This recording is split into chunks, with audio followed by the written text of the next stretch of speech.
दोस्तों, आज की कहानी है कान के बूंदे, जो कि सुभद्रा कुमारी चौहान जी के द्वारा लिखी गई है। तो चलिए कहानी शुरू करते हैं। कीमत पर विचार करने का समय न था, अतएव वे सिटी कोतवाल से मिलकर, जिससे उनकी बड़ी घनिष्ठता थी, हीरालाल को अपनी जमानत पर छुड़ा लाए। बूंदों के साथ ही 9 रुपये देकर वकील साहब ने हीरालाल को कचहरी भेजा और स्वयं भी कचहरी गए। किंतु दिन भर उनके मस्तिष्क में यह बात फिरती रही कि 2000 रुपये की कीमत के बूंदे आखिर इसकी स्त्री के पास कहां से आए। इन बूंदों के साथ कौन सा कैसा रहस्य छिपा है। वकील साहब एक बार यह जानने के लिए उत्कंठित से हो उठे। हिरासत से बाहर आते ही हीरालाल ने झुककर वकील साहब के पैर छू लिए। अभी तक वह वकील साहब को केवल अपनी नौकरी के ही कारण न छोड़ सकता था, किंतु आज से तो वह उनका भक्त भी हो गया और उसने मन ही मन निश्चय किया कि चाहे इनके साथ रहकर मुझे अनेक विपत्तियां ही क्यों ना उठानी पड़े, परंतु अब इस देवता आदमी का साथ आजन्म ना छोड़ूंगा। शाम को बूंदों को लिए हुए वह वकील साहब के एहसान के भार से दबा हुआ घर लौटा। जेब से बूंदे निकालकर पत्नी के सामने रख दिए।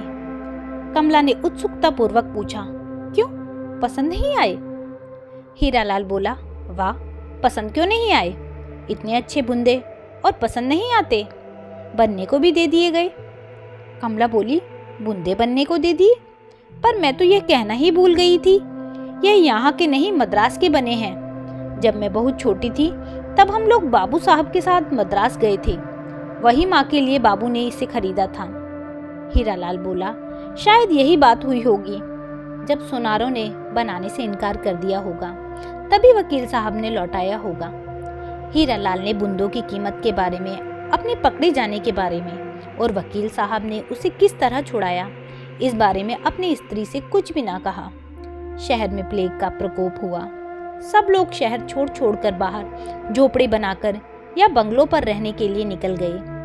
वकील साहब ने भी अपने बंगले में नौकरों की एक कोठरी में हीरालाल को रहने के लिए जगह दे दी।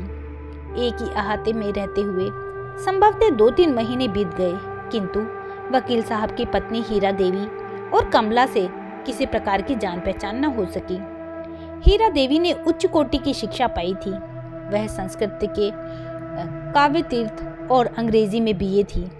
साधारण सुंदर थी, पर स्वभाव जरा रूखा था। वे मौके मौके पर ही हंसती थी। साधारण लोगों से वह बातचीत भी बहुत कम करती थी। उन्हें अपने धन, विद्या और प्रतिष्ठित परिवार की कन्या होने का गर्व था। अपने आश्रित एक मुंशी की स्त्री से बातचीत करने में वह समय का दुरुपयोग समझती थी, इसलिए उन्होंने कमला को कभी न बुलवाया। इधर कमला इसके बिल्कुल प्रतिकूल थी। वह अनिंद सुंदरी थी, बहुत गोरा रंग, आकर्षक आंखें, पतले पतले लाल होठ जिन पर सदा हंसी खेलती रहती। वह बड़ी नम्र और मिलनसार थी। पढ़ी लिखी बहुत साधारण थी। हिंदी की पुस्तकों से के अतिरिक्त चिट्ठी पत्री लिखकर पढ़ लेती थी। अंग्रेजी के कोई कोई अक्षर पहचान लेती थी। फिर भी उसे व्यवहार ज्ञान था। गृह कार्य में कुशल थी। साधारण से साधारण कपड़ों को भी ढंग से पहनना जानती थी। साधारण कपड़ों को भी वह इस ढंग से पहनती थी कि वह उसके शरीर पर मूल्यवान जान पड़ते। 20 साल की उम्र होने पर भी 14 साल की किशोरी जान पड़ती। उनके स्वभाव में एक प्रकार की लापरवाही और अल्लड़पन था, जो इस बात का साक्षी था कि इसने भी अपने जीवन में कभी अच्छे दिन देखे हैं। जिस दिन से कमला को मालूम हुआ कि हीरा देवी ने उसके इयररिंग मंगवाए और पसंद किए हैं, उनसे मिलने के लिए कमला की उत्सुकता और भी बढ़ गई। एक दिन दोपहर को वह हीरा देवी से मिलने गई, जिसकी सूचना हीरालाल ने अपने मालकिन को पहले से ही दे रखी थी। बरामदे में एक चटाई पड़ी थी। कमला उसी पर बैठ गई। साधारण आवभगत के बाद हीरा देवी पास पड़ी हुई कुर्सी पर बैठकर एक मासिक पत्रिका के पन्ने उलटने लगी। बीच बीच में वह कमला की बातों का उत्तर भी देती जाती थी। उन्होंने अपने किसी भी व्यवहार से यह प्रकट न होने दिया कि कमला के आने से उन्हें किसी भी तरह की प्रसन्नता हुई। प्रत्युत उन्होंने यही प्रकट किया कि उसके आने से उनके काम में कुछ विघ्न ही पड़ा। उनके मुंह के भाव से कुछ ऐसा प्रकट हो रहा था जैसे उन्हें कमला के रूप और लावण्य से ईर्ष्या हो रही हो। कमला एक साधारण जामदानी की कढ़ी हुई गुलाबी रंग की साड़ी और वैसा ही ब्लाउज पहनी थी। हाथों में 3-3 कांच की चूड़ियां और कानों में वही हीरे के इयररिंग चमक रहे थे। वह इस आशा में थी कि हीरा देवी यदि कुछ भी उनके बुंदों के विषय में पूछेगी तो वह बातों ही बातों में उन्हें बतला देगी कि यद्यपि इस समय दिनों के फेर से वह उनके मुंशी की स्त्री है, किंतु वह भी किसी समय बड़े घर की लड़की थी और उसने भी अच्छे दिन देखे हैं। उसके पास एक नहीं अनेक जेवर थे इन बुंदों की तरह, किंतु हीरा देवी ने उसके साथ बातचीत करने में जो उदासीनता दिखलाई उससे कमला के आत्मसम्मान को धक्का लगा। वह यहाँ आकर पछता रही थी। वह उठकर घर जाने की आज्ञा लेने ही वाली थी कि इसी समय हीरा देवी किसी कार्यवश कुछ देर के लिए भीतर चली गई। कमला को रुक जाना पड़ा। वह वहीं चटाई पर बैठी उस मासिक पत्रिका के पन्ने उलटने लगी। ठीक इसी समय वकील साहब ने घर में प्रवेश किया। कमला वकील साहब को पहचानती थी, किंतु वकील साहब उसे न जानते थे। कमला उठकर खड़ी हो गई। वह कहीं छिप जाने का स्थान ढूंढने लगी। इधर वकील साहब को एक संभ्रांत महिला को इस तरह बरामदे में चटाई पर बैठाना कुछ अपमानजनक मालूम हुआ। पहले तो वह उल्टे पांव बाहर लौट जाने वाले थे, परंतु न जाने क्या सोचकर उन्होंने कमला को संबोधन करके कहा, आप यहाँ बाहर क्यों बैठी हैं? आइए ड्राइंग रूम में बैठिए, मैं उन्हें बुला लेता हूँ। कमला कुछ न बोली। चित्र छाया की तरह वकील साहब के पीछे पीछे जाकर ड्राइंग रूम में बैठ गई। सच बात तो यह थी कि हीरा देवी की तरफ से इतना निरादर और वकील साहब के द्वारा इतना आदर, दोनों के व्यवहार में इतना अंतर देखकर कमला कुछ विस्मित सी हो गई। वकील साहब ने अंदर जाकर पत्नी से कहा और फिर बाहर आकर बैठ गए। हीरा देवी ने समझा कि कोई और मिलने आया है, इसलिए वह अपने कपड़े बदलने लगी। कपड़े बदलकर रसोइये को चाय तैयार करने के लिए कहकर वह ड्राइंग रूम में आई, किंतु वहां किसी और को नहीं, कमला को ही पति के साथ खुले मुंह मखमला कोच पर बैठे देखकर हीरा देवी के शरीर में आग लग गई। वह कुछ बोली नहीं, रूखे भाव में से आकर वहीं दूसरे कोच पर बैठ गई। उसके आते ही कमला उठकर खड़ी हो गई और उनकी ओर लक्ष्य करके कहा, अब आज्ञा दीजिए, मैं घर जाऊं। हीरा देवी के कुछ बोलने से पहले ही वकील साहब बोल उठे, बैठिए, चाय तैयार हो गई है, चाय लेके जाइए। एक तीव्र दृष्टि से पति की ओर देखकर हीरा देवी ने कमला से कहा, हाँ, चाय पी के ही जाना, तैयार तो हो ही गई है। पर कमला रुकी नहीं। कमला की सुंदरता की छाप वकील साहब के हृदय पर प्रथम दृष्टि में ही पड़ गई, इसलिए वह सबकी नज़र बचाकर कभी कभी कमला के मुंह की ओर देख लिया करते थे। किसी बुरे भाव से नहीं, वे सौंदर्य उपासक थे। प्रत्येक सुंदर वस्तु को देखना उनकी दृष्टि में आवश्यक था। शिष्टाचार के तौर पर कमला के जाते समय हीरा देवी ने उसे कभी कभी आते रहने के लिए कहा। कमला इस कृपा के लिए उन्हें धन्यवाद देकर अपने घर गई। कमला के जाते ही पत्नी पर तिरस्कार सूचक दृष्टि डालकर वकील साहब ने पूछा, यह कौन थी? वहाँ चटाई डालकर बैठा दिया। इतना बड़ा ड्राइंग रूम किस लिए है? हीरा देवी भी उसी भाव से तीव्र स्वर में बोली, तो तुम क्या चाहते हो कि मैं नौकरों चाकरों को भी अपने साथ कुर्सी पर बैठाया करूं? यह तो तुम ही से होगा, मैंने तो यह नहीं सीखा। फिर भी अब वाद विवाद करने का क्या तात्पर्य, जब तुमने उसे बुलाकर अपने पास कुर्सी पर बैठा ही लिया था। वकील साहब ने उत्सुकता से पूछा, नौकर चाकर? नौकर चाकर से तुम्हारा क्या तात्पर्य है? हीरा देवी ने रुखाई से कहा, यह मुंशी की ही तो स्त्री थी ना, नौकर चाकर नहीं तो क्या हम मेरी हमजोली है? वकील साहब कुछ नम्र होकर बोले, मुंशी की ही तो स्त्री सही, हीरालाल मेरा मुंशी है, उसकी स्त्री तो नहीं है। उसके साथ तुम्हें नौकरों का सा बर्ताव कदापि न करना चाहिए। जो सम्मान करना जानता है वह सम्मान पाता भी है। फिर गरीबों का सम्मान तो धनिक से अधिक करना चाहिए। यदि तुम उसे अपने साथ पहले से ही ड्राइंग रूम में लेकर बैठती तो तुम्हारे सम्मान में कुछ भी अंतर न आता। तुम्हारे विषय में वह ऊंचे विचार लेकर ही जाती।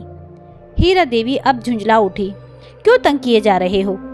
मुझसे बन नहीं बन पड़ा, तुमने तो कर ही दिया, फिर अब अफसोस किस बात का?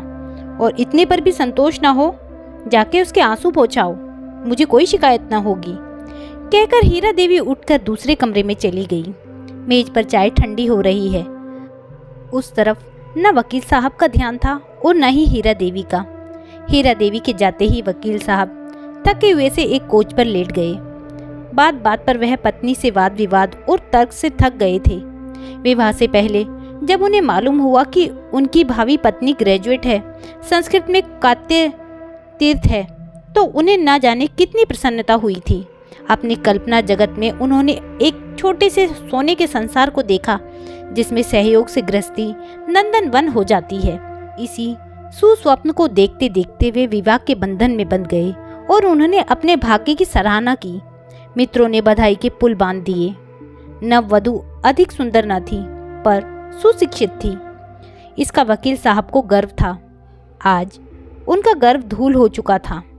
रह रह के उन्हें ऐसा जान पड़ता था जैसे उन्होंने कोई बहुत बड़ी भूल कर डाली है जिसका कोई प्रतिकार नहीं। पत्नी के उद्दंड स्वभाव से वे बहुत असंतुष्ट थे। हीरा देवी में उन्हें स्त्रियोचित गुण ढूंढे न मिलते थे। पत्नी से अधिक संकोच और शील की मात्रा उनके ही स्वभाव में थी, जिसके कारण वह पत्नी से कभी कुछ कह सुन न सकते थे, और कहते भी तो कैसे। हीरा देवी आखिर उनसे किस बात में कम थी। वे वकील थे। हीरा देवी भी कुछ दिनों तक पटना के गर्ल्स स्कूल में प्रिंसिपल रह चुकी थी। वकील साहब बीए एलएलबी थे तो हीरा देवी बीए बीटी थी। विद्या, डिग्री या रुपया कमाने की कला वकील साहब से हीरा देवी किसी बात में तिल भर भी कम न थी। फिर उनसे वह किस बात में दबती, और दबती भी कैसे। उन्होंने स्त्रियों के समान अधिकार पर बड़े बड़े लेख लिखे थे और तर्क के द्वारा यह सिद्ध कर दिया कि स्त्री और पुरुष का प्रत्येक बात में समान अधिकार है। किंतु वकील साहब से कोई पूछता, इस समान अधिकार का परिणाम उनके हक में कैसा सिद्ध हुआ। वे तो जानते ही न थे कि गृहस्थ सुख कैसा होता है। वे तरस रहे थे। हीरा देवी उनके लिए एक मित्र की तरह थी। बाकी घर का सारा काम तो नौकर करते थे। हीरा देवी भी ग्रेजुएट थी। वे इन छोटी छोटी बातों में अपने अमूल्य समय को नष्ट न कर सकती थी, और न कभी वकील साहब की ही हिम्मत पड़ती कि उनसे किसी काम के लिए कहते। 100 की जगह 200 खर्च होता, पर एक दिन भी उन्हें अच्छा भोजन न मिलता। वैसे तो सामने थाली में कई चीजें होती, पर सब बेस्वाद, नीरस, जैसे तैसे पेट भरते थे। हीरा देवी पहली ही बार गर्भवती हुई थी। प्रसव के लिए उन्होंने अपनी माता के पास जाना उचित समझा। वकील साहब ने इसे ज़्यादा ठीक समझा, क्योंकि यहाँ उनके घर दूसरी कोई स्त्री थी ही नहीं। अतएव गर्भ के छठे मास में ही हीरा देवी अपनी माँ के घर चली गई। एक दिन कचहरी से लौटकर वकील साहब चाय के लिए बैठे ही थे कि हीरा लाल एक थाली में कुछ मिठाइयाँ, जो एक सुंदर बेल बूटेदार रुमाल से ढकी हुई थी, लेकर आया। बोला घर में बनाया था, तो मैंने कहा थोड़ा सा आपके लिए भी ले चलूं। बहू जी तो है ही नहीं, अब आपके लिए कौन बनाता। वकील साहब ने मन ही मन सोचा, ये थी ही तो कब बना के खिला देती थी। प्रकट में बोले, क्यों तकलीफ की हीरा लाल, महाराज तो बना ही दिया करता है जो कुछ मैं चाहता हूँ। हीरा लाल ने धीरे से थाली को मेज पर रखकर रुमाल हटा लिया। फिर बोला, वकील साहब ये पकौड़ियाँ खाइए, अभी बन रही हैं, बिल्कुल गर्म है और चाय के साथ आपको अच्छी भी लगेंगी। वकील साहब पकौड़ियों की शौकीन थे। 10 तरह की सब पकौड़ियाँ साफ कर गए। हीरा लाल शर्माया, शायद वह बहुत कम लाया था। खाने के बाद बोला, दरअसल हीरा लाल बहुत अच्छी पकौड़ियाँ बनी हैं, बाकी मिठाइयाँ भी बहुत अच्छी हैं। क्या तुम्हारे घर की बनी हैं? हीरा लाल प्रसन्न होकर बोला, हाँ सरकार, हम लोग तो बाहर की मिठाइयाँ खाते ही नहीं। वह तो सब अपने हाथ से बना लेती है, सस्ती की सस्ती पड़ती है और बाजार से अच्छी भी रहती हैं। वकील साहब बोले, मालूम होता है कि भोजन बनाने में बड़ी चतुर है, पर वह तो मिर्ज़ापुर तरफ की है। देहात की लड़कियां तो भोजन की कला में निपुण कहीं नहीं देखा। हीरा लाल बोला, दिनों का फेर समझिए वकील साहब, यह मुंशी नवल किशोर राय की लड़की है। एक ही रात डाकुओं ने ऐसा जबरदस्त डाका डाला कि इनका सब कुछ लूट ले गए। इन्हें अपनी माँ के साथ जाफर मामा के घर मिर्ज़ापुर में रहना पड़ा। देहात में रही तो क्या हुआ, इनकी माँ बहुत चतुर थी उन्होंने ही इन्हें सब कुछ सिखाया। उन कान के बुंदों के अतिरिक्त मोतियों का एक चंद्रहार भी उसके पास है। वकील साहब, मैं क्या बताऊं, उसके हाथ में जैसे जादू है। मामूली दाल भात बनाती है पर इतना स्वादिष्ट कि क्या बताऊं। वकील साहब आश्चर्य से बोले, अच्छा, यह है मुंशी नवकिशोर राय की कन्या है? वह तो इलाहाबाद के बड़े भारी वकीलों में से थे, तभी वह इतनी चतुर है। हीरालाल ने प्रसन्नता का भाव जाहिर करते हुए कहा, वकील साहब, गुस्ताखी माफ हो, एक अर्ज करता हूँ, आप कल सवेरे मेरे झोपड़े में ही भोजन कीजिए। हम गरीबों के भोजन का स्वाद भी लीजिए। वकील साहब को अपने मुंशी के यहाँ भोजन करना जरा उचित न मालूम हुआ। बोले, क्यों इतना तकल्लुफ करते हो हीरालाल? यह तो इतनी चीजें लाए हो, यही मेरे लिए कल तक के लिए काफी है, फिर क्यों तकलीफ करते हो? हीरालाल बोला, इसमें तकलीफ की क्या बात है वकील साहब? उसका स्वभाव तो ऐसा ही है कि अगर 10 खाने वाले आ जाएं तो उसे दूनी खुशी होती है। सुस्ती तो उसमें नाम की ही नहीं है, और खाने वालों को खिला पिला के चाहे उसके खाने के लिए एक कौर भी न बचे, उसे बड़ा संतोष होता है। वकील साहब बोले, अच्छा, भोजन तो तुम्हारे घर का मैं स्वीकार कर लेता हूँ, पर वहाँ खाने न जाऊँगा, तुम खाना यहीं ला देना। हीरालाल खुशी खुशी अपने घर गया। वकील साहब कपड़े पहन के क्लब गए। क्लब से उस दिन वकील साहब जल्दी लौट आए। उनका जी वहाँ भी न लगा। एक अजीब तरह की परेशानी उन्हें तंग कर डालती थी। भोजन के लिए महाराज पूछने आए। कई बार पूछने पर भी जैसे सोते सोते चौंक कर उन्होंने जवाब नहीं दिया। महाराज इस नहीं का अर्थ कुछ भी न लगा सका। दोबारा फिर पूछा, साहब भोजन लाऊं क्या? वकील साहब झल्ला उठे। बोले, अभी कहा था ना मत लाओ। क्या एक बार के कहने से नहीं समझ सकते? महाराज चुपचाप चला गया। उस दिन किसी की हिम्मत वकील साहब से बोलने की न हो सकी। किंतु 9 बजे रात को फिर हीरालाल दरवाजा खटखटाता हुआ पहुंचा। वकील साहब इतनी रात को उसके आने का कारण समझ गए। फिर भी और दिनों की तरह वे उसे झिड़क कर न सके, बल्कि आदर के साथ बैठाया और नम्रता से बोले, क्या है हीरालाल, मालूम होता है कि आज पीने के लिए नहीं है कुछ? हीरालाल हंस पड़ा और बोला, सरकार, जब तक आपके पास हूँ मुझे क्या तकलीफ हो सकती है? जब मेरे पास न रहेगा आपके पास आऊँगा। अच्छा, यह बात है। कहते हुए वकील साहब ने 2 रुपये जेब से निकालकर फेंक दिए। आज पहली बार हीरालाल को बिना किसी प्रकार की झिकझिक किए पीने के लिए इतनी आसानी से रुपया मिल गया।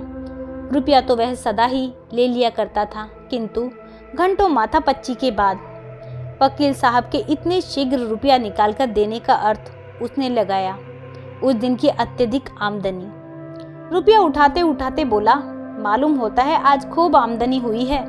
वकील साहब, रुपये हो तो 2-3 और दे दो ना, घर में खर्च के लिए बिल्कुल नहीं है। वकील साहब बोले, अच्छा, तुम्हें दो दे दिए तो तुम लालच में पड़ गए। हीरालाल नम्रता से बोला, नहीं वकील साहब, घर में तंगी न होती तो मैं कभी न मांगता। आप तो मुझे जानते हैं, बस मुझे पीने भर को मिल जाए, फिर मुझे कुछ न चाहिए। आज तो उसने कहा कि रुपया चाहिए, इसलिए आपसे कहा, नहीं तो क्या कभी कहता। आज की वकील साहब की आमदनी कुल 5 रुपए की ही थी। उन्होंने बाकी के 3 रुपए निकालकर हीरालाल के हवाले कर दिए। देते देते उन्होंने ताकीद कर दी कि देखो, सबके सब मत पी जाना, घर में खर्च के लिए दे देना। हीरालाल बोला, नहीं वकील साहब, क्या पागल हूँ? मैं पहले घर में देकर फिर पीने जाऊंगा। हीरालाल चला गया। वकील साहब फिर पलंग पर लेटे। उन्हें नींद न आई। उन्होंने अपने और हीरालाल के जीवन की तुलना की। चतुर सुशील स्त्री पाकर वह कितना सुखी है, उसका गृहस्थ जीवन कितना आकर्षक है। वह है मामूली मुंशी, स्त्री साधारण पढ़ी लिखी ग्रामीण बालिका है, फिर भी गृहस्थी को स्वर्ग बना रखा है। एक मैं हूँ, शहर के बड़े वकीलों में 500-700 मासिक तो कमा ही लेता हूँ। बंगला है, मोटर है, सुंदर बगीचा है। स्त्री संस्कृत और अंग्रेजी में ग्रेजुएट। लोग तो यही समझते होंगे कि मैं कितना सुखी हूँ। मित्र लोग आकर मेरी किस्मत को सराहना कर जाते हैं, किंतु मेरी किस्मत कैसी है मेरे सिवा और कौन जान सकता है। बिना सुशील पत्नी के सब सुख होते हुए भी मनुष्य सुखी नहीं रह सकता। सच्चे गृहस्थी के सुख के सामने सारे सांसारिक सुख हैं। वह गृहस्थ सुखी सुख मेरी किस्मत में है ही नहीं। काश मैं भी किसी मामूली पढ़ी लिखी स्त्री से ही विवाह करता और वह सुशील होती तो जीवन कितना सुखी होता। यदि सुशीला ना भी होती तो कम से कम बात बात में उसका तर्कशास्त्र तो न चलता। हर बात में वह अपनी विद्वता की छाप तो न जमाने लगती। किंतु यहाँ तो बात ही और है। हीरा अपने सामने मुझे कुछ समझती ही नहीं। दूसरों के सामने उसे कुछ कहने से मैं डरता हूँ, न जाने कैसा उच्छुखल उत्तर दे दे, फिर मुझे उनके सामने लज्जित होना पड़े। इसी प्रकार जितना ही मैं उससे दबता हूँ वह मुझे दबाती जाती है। मैं स्त्री की समान अधिकार देने का विरोधी नहीं हूँ, किंतु वे इतना समझती कहाँ है। वे अधिकार पाते ही उसका दुरुपयोग करने लगती हैं। स्त्रियों के लिए कोमलता, लज्जाशीलता और नम्रता बहुत आवश्यक है, पर ये बातें हीरा में कहाँ हैं? किंतु इसमें हीरा का दोष तो उसकी शिक्षा का है। फिर मैं शिक्षा को भी दोष कैसे दूं? उसी की छोटी बहन मीरा भी तो एमए में पढ़ रही है। कितनी सुशील लज्जाशील है कि सीधी तरह आंख उठाकर बात भी नहीं कर सकती। कुछ नहीं, सब मेरी किस्मत का दोष है। मेरी किस्मत में ग्रस्त सुख नहीं था, फिर मुझे सुशीला पत्नी कैसे मिलती? उन्होंने कमला और हीरा की तुलना की। कमला उन्हें साक्षात लक्ष्मी सी और हीरा अहंकार, अभिमान की प्रतिमा सी जान पड़ी। वह पहले ही दिन, पहली ही दृष्टि में कमला के रूप पर मुग्ध हो गई थी। आज वह उसके गुणों की भूरी भूरी प्रशंसा कर रहे थे, किंतु इतना वह जानते थे कि जीवन में अनेक बार ऐसे अवसर आते हैं जब इंद्रियां मनुष्य को अपना दास बना लेती हैं। जानता हुआ भी मनुष्य अनजान बन जाता है, समझदार भी नासमझ हो जाता है। इसलिए वह कमला के रूप और गुणों पर मुग्ध होते हुए भी उससे दूर दूर रहना चाहते थे। वे उस पवित्र फूल को, जिसका सौरभ उन्हें बहुत प्रिय था, छूकर अपवित्र न करना चाहते थे। इसलिए वह पास भी आने से डरते थे। संभव है पास पहुंचकर वे छू लेने के लोभ को संवरण न कर सके तो फिर उसका परिणाम क्या होगा? उसके भयंकर दुष्परिणाम का काला चित्र वकील साहब की आंखों के सामने खिंच गया। वे घबराकर उठे, पास ही मेज पर रखा हुआ हीरा का चित्र उठाकर देखने लगे, किंतु उस चित्र में कई बार देखने पर भी उन्हें कमला ही दिखी। वे घबराकर इधर उधर करवट बदलते रहे। अंत में यह निश्चय करके कि सवेरे हीरा लाल के यहाँ भोजन के लिए अस्वीकृति भेज दूंगा, न जाने कब उन्हें नींद आ गई। सवेरे जब वकील साहब सोकर उठे तो दिन चढ़ाया था। हीरा लाल अपने कई मुवक्किलों के साथ वकील साहब की इंतजारी में बैठा था। वकील साहब उठे कहाँ तो उन्हें सोने से पहले उन्होंने यह निश्चय किया था कि हीरा लाल के घर का भोजन अस्वीकार कर देंगे। चाय पीते पीते महाराज से बोले कि मैं आज यहाँ खाना ना खाऊंगा, मेरे लिए ना बनाना, और खाना बनाना ही किसके लिए था। महाराज को बिना मांगे ही छुट्टी मिल गई। इधर भोजन के समय जब हीरा लाल वकील साहब से पूछने आया, उन्होंने कहा, चलो वहीं चल के खा लेता हूँ, तुम भी घर रहोगे, बार बार दौड़ने से बचोगे। हीरा लाल और चाहता ही क्या था, वकील साहब को लेकर अपने घर पहुँचा। वकील साहब घर की साफ सफाई देखकर दंग रह गए। छोटे छोटे 2 कमरे कमला ने ढंग से सजा रखे थे। इतनी सफाई थी कि वह इतनी चतुराई से चकित हो गए। उन्हें स्वप्न में भी यह आशा न थी कि उनके नौकरों में रहने की कोठरी नंदन कानन बन रही है। जो घर कमला सी चतुर गृहिणी के आलोक से आलोकित हो रहा हो, उसकी तुलना नंदन कानन भी क्या करेगा। वकील साहब दूसरी कोठरी में बैठे थे। बीच के दरवाजे पर एक फटी हुई साड़ी का ही सिला हुआ हल्के रंग का पर्दा पड़ा हुआ था। पर्दे के पीछे वकील साहब को बार बार कमला के पैरों की पाजेब की मधुर ध्वनि सुन पड़ती थी, जिससे रह रहकर उनका मन चंचल हो जाता था। जिन पैरों के पाजेब की मधुर ध्वनि वकील साहब के हृदय को दोलायमान किए डालती थी, उन पैरों को एक बार चूम लेने के लिए उनका मन आतुर हो उठा। हीरा लाल ने आसन बिछा के पानी रखा। कमला थाली परोस के लाई। आज उसने बहुत मामूली हल्के रंग की साड़ी पहन रखी थी। नीले रंग में उसका रूप और भी निखर पड़ता था। खाना बहुत सादा था। दाल, चावल, रोटी और 2 तरह की मामूली तरकारी थी, किंतु सादा भोजन होने पर भी वह बहुत स्वादिष्ट और रुचिकर था। मिर्च मसाला बहुत कम था। फिर भी जाने क्या था कि वकील साहब रोज से कहीं ज़्यादा खा गए। खाते खाते बोले, हीरालाल, मुझे खाना इसी प्रकार का अच्छा लगता है, किंतु महाराज तो ज़रूरत से ज़्यादा मिर्च मसाला भर देता है। परिणाम यह होता है कि मैं कभी पेट भर भोजन नहीं कर पाता। तुम अपनी स्त्री से कहो कि वह महाराज को भी खाना बनाना सिखा दे। कमला ने धीरे से कुछ कहा। हीरालाल हंसता हुआ बोला, वकील साहब, वह कहती है कि आप यहीं क्यों न खा लिया करें। वकील साहब हंसकर बोले, सो यहाँ किस्मत में नहीं है, सबको थोड़े ही ऐसा खाना नसीब होता है। कहते कहते साहब चले गए। कचहरी की देरी हो रही थी। हीरालाल भी जल्दी जल्दी भोजन करके भागा। आज वह भी वकील साहब की कार में ही बैठकर कचहरी गया। प्रशंसा झूठी हो चाहे सच्ची, किंतु है ऐसी चीज जिसे सुनकर प्रसन्न हो जाना मनुष्य का स्वभाव है। अपनी प्रशंसा के इतने बनते पुल सुनकर कमला पुलकित न हुई हो, ऐसी बात नहीं है। अब वह चीजें दूने उत्साह के साथ बनाती और नित्य ही कोई न कोई नई वस्तु बनाकर वकील साहब के लिए भेजती। उसके हृदय में और कोई भाव न थे, किंतु प्रशंसा पाने की लालसा जरूर थी। वकील साहब इसका दूसरा ही अर्थ लगाते।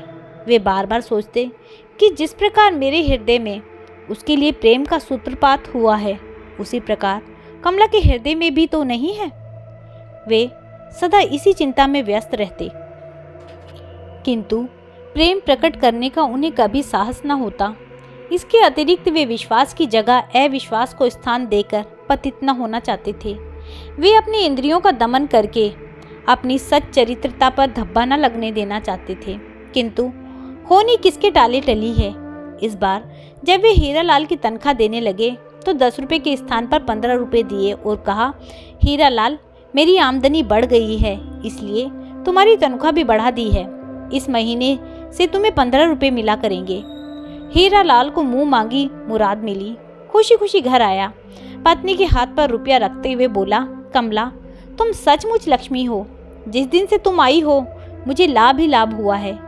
वकील साहब मुझसे कभी सीधे मुंह बात तक नहीं किया करते थे, अब दोस्तों का सा बर्ताव रखते हैं। कहाँ तो सदा निकाल देने की धमकी दिया करते थे, कहाँ इस महीने में 15 रुपये तनख्वाह कर दी है। अब तुम कहो, तुम लक्ष्मी हो या नहीं। तनख्वाह बढ़ने की खुशी में मैं उन्हें कल की दावत दे आता हूँ। जरा इस बार गहरा माल बने। 5 रुपये ऊपर वाले खर्च कर दो, परमात्मा बहुत देगा।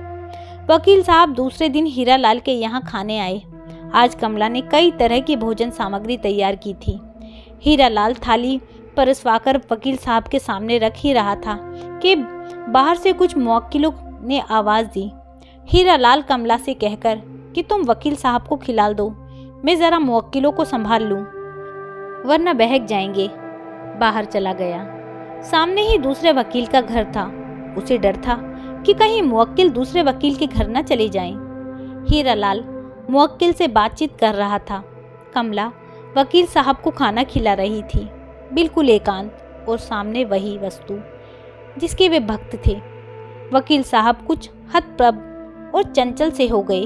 वे बोले, खाना इतना अच्छा बना है कि जी चाहता है बनाने वाले का हाथ चूम लूं। कमला कुछ न बोली। उसे यह एकांत अच्छा न लग रहा था। उसे वकील साहब के चेहरे की लाली और आंखों की उन्मत्तता साफ दिख रही थी। हाथ धुलाने के बाद कमला टॉवल देने लगी। वकील साहब टॉवल लेकर कमला की ओर झुके। कमला, हाँ हाँ क्या करते हैं आप, कहकर पीछे हट सरकी। पीछे दीवार होने के कारण ज़्यादा न हट सकी। वकील साहब ने ज़रा झुककर कमला के होठों पर अपने होठ जड़ दिए। ना चाहती हुई भी कमला इसका विरोध न कर सकी। कुछ क्षण कमला के अधरामृत का पान कर बिना कुछ कहे ही वकील साहब बाहर चले आए। वकील साहब के बाहर आने के बाद हीरालाल भी खाना खाने गया।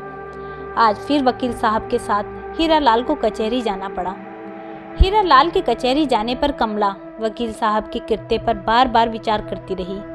उसे रह रहकर उनके साथ साथ अपने पतन का दुख हो रहा था, किंतु उसने तो कभी सोचा भी न था कि यह मामला इस हद तक पहुंच सकता है। शाम हुई। आज वकील साहब क्लब न जा सके। उनका चित्त उदास था। आज हीरालाल को कोई आमदनी भी न हुई थी। वह भी पीने के लिए व्याकुल सा था। वह फिर वकील साहब के पास आया। वकील साहब को समझने में देर न लगी।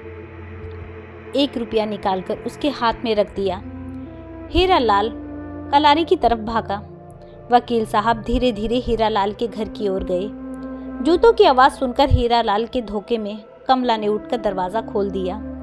सामने वकील साहब को खड़ा देखकर वह बहुत घबराई। अब न दरवाज़ा बंद करते बनता था और न खोलते। वह कुछ क्षण तक दरवाज़ा पकड़े खड़ी रही, फिर बोली, क्या चाहिए आपको?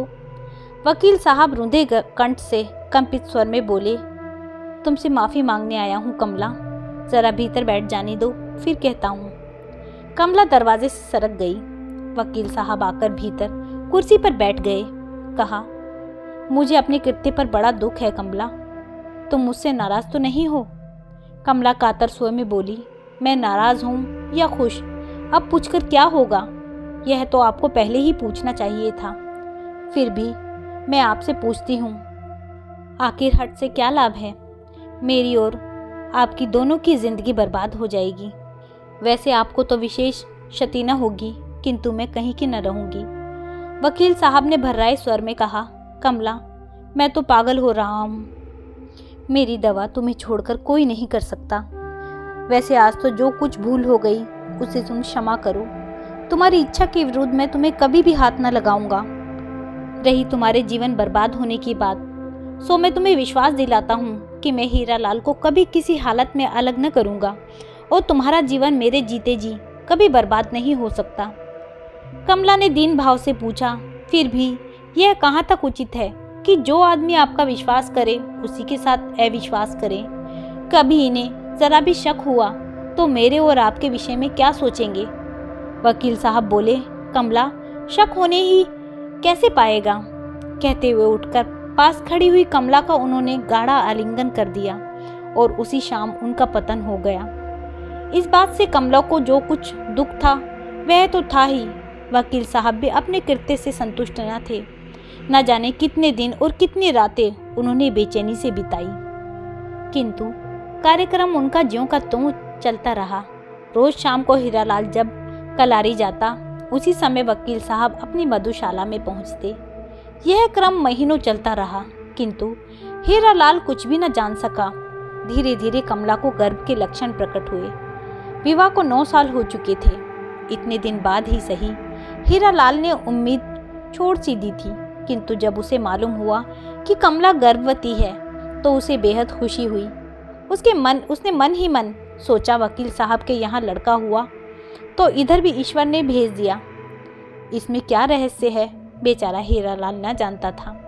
एक दिन हीरालाल भोजन के बाद रुपये लेकर कलारी की तरफ चला। रास्ते में उसका एक लेनदार मिल गया।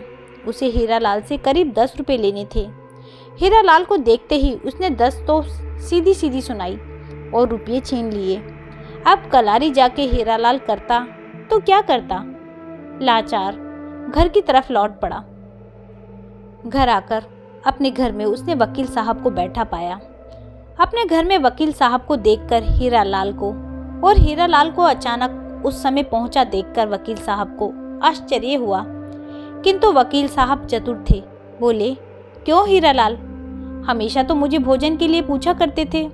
आज जब मुझे घर में ढंग का खाना न मिला तो पहले ही इसे खा पी कर बैठ गए। हीरालाल बोला, अरे तो और बन जाएगा वकील साहब। उसने पत्नी को वकील साहब के लिए कुछ बनाने का इशारा किया।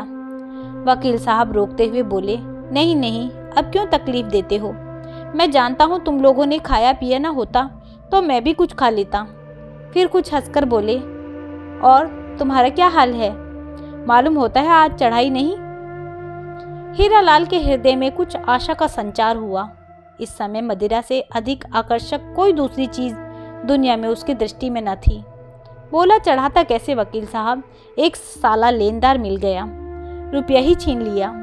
फिर मैं कलारी तक नहीं गया, जाके भी क्या करता? वहाँ कहीं दूसरों को पीते देखकर और जी खराब होता। आपके पास हो सरकार तो जिला लो, नहीं तो बिना खुराक के मर जाऊंगा। जेब में से 5 रुपये का नोट निकालते हुए वकील साहब बोले, मेरे पास छुट्टा रुपया नहीं है और तुम्हें रुपये देते हुए डर लगता है। नशे के झोंक में न जाने कितने का पी जाओ। हीरालाल बोला, नहीं सरकार, ऐसा भी कहीं नहीं हुआ। मैं तो उतना ही पीता हूँ, मेरी तो खुराक ही उतनी है, बस 1 रुपया 8 आना की। हीरालाल नोट लेके जाते जाते कमला से बोला, वकील साहब को कुछ बनाकर खिला जरूर देना। वकील साहब बोले, पहले अपनी फिक्र कर लो, फिर हमारी करना। हीरालाल हंसता हुआ चला गया। हीरालाल जब आंखों से ओझल हुआ तो कमला का आलिंगन करते हुए वकील साहब बोले, तुम इस शराबी की दास हो कमला। यदि बदलने का कानून होता तो मैं हीरा को देके तुम्हें ले लेता। हीरालाल के साथ भले खुश न रहती, पर तुम्हारे सरीखा सुखी तो दुनिया में कहीं ढूंढने से भी न मिलता न कमला। कमला ने कुछ उत्तर न दिया। विदाई की अंतिम छाप कमला के होठों पर लगाकर वकील साहब अपने घर आए। कमला के घर का 5वां महीना चल रहा था। हीरालाल खूब पी के लौटकर 3.5 रुपये कमला के सामने फेंक दिए। फिर वह खाट पर बेहोश गिर पड़ा। आज उसने दूनी चढ़ा ली थी। धीरे धीरे हीरालाल को अपनी स्त्री और वकील साहब के चरित्र के विषय में कुछ संदेह होने लगा, किंतु कुछ भी कहने की हिम्मत न पड़ती जब तक वह अपनी आंख से कुछ न देख ले। कैसे कहे? लेकिन इस विचार मात्र से ही उसका हृदय बड़ा विचलित हुआ। वह अब ज्यादा पीने लगा, किंतु इस पर भी उसे शांति न मिलती। वह बड़ा व्यथित और घबराया सा रहता। एक दिन वह कमला से बोला, कमला, जाने क्यों मुझे तुम्हारा वकील साहब के साथ इतना मिलना जुलना पसंद नहीं आता। कमला ने कहा, मैं तो उनके घर मिलने नहीं जाती, तुम उन्हें मना कर दो, मैं उनसे कभी न मिलूंगी। हीरालाल निरुत्तर हो गया। वकील साहब को रोकने का उसमें साहस न था। उसने सोचा, मकान ही बदल लूं तो अच्छा रहेगा। वह मकान की तलाश में चला। रुपये लेकर कलारी की तरफ जाने के इरादे से निकला, किंतु कुछ ही दूर जाने पर उसे कुछ मौक्किल मिल गए। वह उन्हें लेकर लौट पड़ा। बंगले पर आने पर मालूम हुआ वकील साहब क्लब गए हैं। मौक्किलों के बीच बातचीत करके 5 रुपये फीस की पेशगी लेकर हीरालाल उन्हें सवेरे आने की ताकीद कर अपने घर की तरफ चला। वह रबर सोल जूते पहना था, इसलिए जूतों की आवाज न हुई। बाहर बरामदे पर पहुंचकर उसने देखा कि सामने का दरवाजा बंद है। अंदर से वकील साहब और कमला के हंसने की आवाज आ रही थी। वह चुपचाप कुछ क्षण तक खड़ा रहा। उसने सुना कमला कह रही थी, लड़की हो या लड़का है तो तुम्हारा ही, उसकी पूरी जिम्मेदारी तुम ही पर रहेगी। मैं यह न देख सकूंगी कि तुम्हारा बच्चा मोटर पर बैठकर स्कूल जाए और दूसरा पैर घसीटता हुआ जाए। वकील साहब बोले, पगली हुई हो, तुम्हें भी मैं यहाँ न रहने दूंगा। मैं तुमको लेकर भाग जाऊंगा। वकालत, मकान, बगीचा सब हीरा और हीरालाल के लिए छोड़ जाऊंगा। मेरे पास बस तुम रहो। मैं दुनिया की सारी संपत्ति को ठुकरा दूंगा।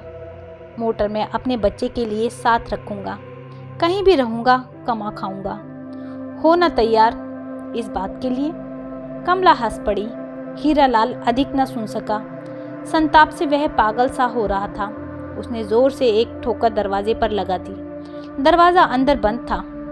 वह वहां क्षण भर के लिए भी न ठहर सका। तेजी के साथ अहाते से बाहर निकल आया। अंधकार में किधर अदृश्य हो गया कोई न जान सका। इस घटना को हुए कई मास बीत गए। वह कमला और वकील साहब के संबंध की चर्चा घर घर में थी। संदेह तो लोग पहले से ही करते थे, किंतु हीरालाल के इस प्रकार अचानक लापता हो जाने से संदेह करने में कोई संदेह का कारण न रह गया था। एक सखी ने कुछ गोलमाल करके हीरा देवी को भी लिखा। वह भी लिखा कि वह फौरन चली आए। इसके एक ही दिन पहले हीरा देवी को पति का पत्र मिला था, जिसमें लिखा था कि यहाँ कई तरह की मौसमी बीमारियां फैली हैं। ऐसे समय में तुम बच्चे को लेकर यहाँ मत आना, मैं स्वयं तुम्हें लेने आऊँगा। अब हीरा देवी पति के असली मतलब को समझी। उनके सिर से पैर तक आग लग गई। उसी दिन रात की ट्रेन से वह रवाना हो गई। उनके पहुंचने से 15 दिन पहले बंगले में ही एक कमरे में कमला को कन्या हुई थी। हीरा देवी के इस प्रकार अचानक पहुंचने की वकील साहब को संभावना न थी। वह किम कर्तव्य विमूढ़ से हो गए। उनकी समझ ही न आया कि क्या करें। पहुंचने के कुछ ही घंटों बाद हीरा देवी ने देखते ही देखते कमला को बच्ची समेत बंगले से बाहर निकाल दिया। बंगले से निकालते समय कमला वकील साहब के दफ्तर की तरफ मुड़कर बोली, मुझे उन कोठरी में से एक में रहने दो। मैं इतना नन्हा सा बच्चा लेकर कहाँ जाऊं? फिर मुझसे चला भी तो नहीं जाता।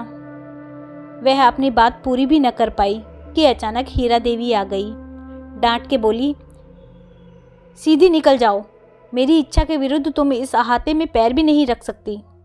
वकील साहब बुद्ध के नाई बैठे रहे, उनसे कुछ भी करते न बना। उन्हीं की आंख के सामने जिसे उन्होंने इतना आश्वासन दे रखा था, वही कमला गिरती पड़ती किसी प्रकार बंगले से बाहर चली गई। किसी को भी उस पर दया न आई, किसी ने उसे शरण न दी।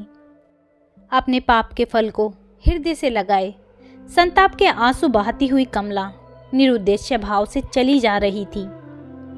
तो दोस्तों, यह थी कहानी कान के बूंदे, जो कि सुभद्रा कुमारी चौहान जी द्वारा लिखी गई थी। ये कहानी आपको कैसी लगी मुझे कमेंट करके ज़रूर बताइएगा। यदि कहानी अच्छी लगी हो तो कहानी को लाइक कीजिएगा, शेयर कीजिएगा और मेरे चैनल को सब्सक्राइब करना ना भूलिएगा। कहानी सुनने के लिए बहुत बहुत धन्यवाद।